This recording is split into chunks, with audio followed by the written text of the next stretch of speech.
G'day, I'm Mad Matt. You know, one of the great things about owning a four-wheel drive is getting out on the sand. Now, in preparation for that, I've let my tyres down to about 15 psi. Now, there's a whole heap of tips, tricks and techniques that are really important for us to understand so that we can drive on the sand safely. And I'd like to share with you some of the things I've learned over the years of doing it.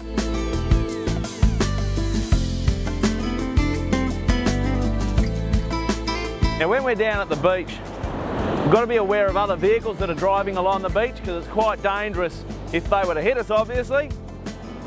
We also need to be aware that there's other things like our tides going on. So while you're down at the beach, enjoying the waves, throwing a line in, doing all this great stuff, you're safe.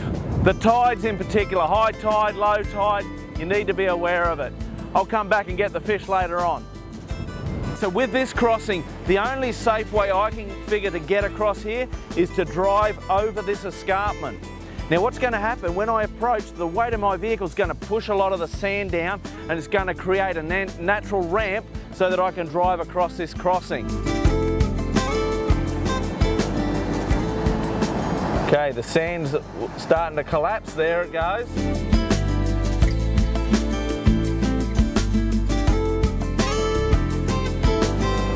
Alright, so here we go. Tell you what, that's steep. Okay, the back's down. Now I come onto the power and drive across. How cool is that? The main reason we let tyre pressures down on the sand is so that the tyre can effectively float on top of the sand. The faster we're going, the more the tyre tends to float. And the reason for that is because we give the tyre a much bigger footprint. So when you're driving in sand, you tend to change gears earlier than you would when you're driving on the street, and that allows the engine to be developing its maximum power so that you can get through the deep sand. When we're going up a sand dune, the key to getting up there and safely is to do it straight onto the sand dune and up you go. Plenty of power, but keep the vehicle straight. If you stall and you have to come back, make sure you keep the vehicle straight at all times. When we're driving out on the beach areas or out even in the deserts, there's a lot of plants and native flora and fauna that we really should stay away from with our vehicles. One of the challenges we have when we're driving on a sand dune, especially if there's a wind blowing, it's that we get the sand changing the contours of the sand dune.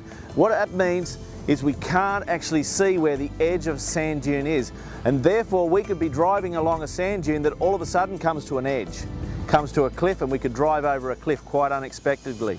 I've had that happen to me. It is scary. So if you've got wind, a lot of sun on the sand, look out for glare. When we're coming up a sand dune and we come to the crest of the dune, back off the accelerator so that you don't go over the dune too fast. If you go over the dune too quickly and your front wheels leave the ground, when you land, you can break suspension components, bend your differentials, you can really damage your vehicle. As we drive in sand, because we've got our tyres aired right down, be really careful when you do sharp turns. What can happen is you can roll the tyre off your rim and then the rim will dig into the sand, and many vehicles have been rolled because of that happening. So always be careful, slow down and make your turns slowly.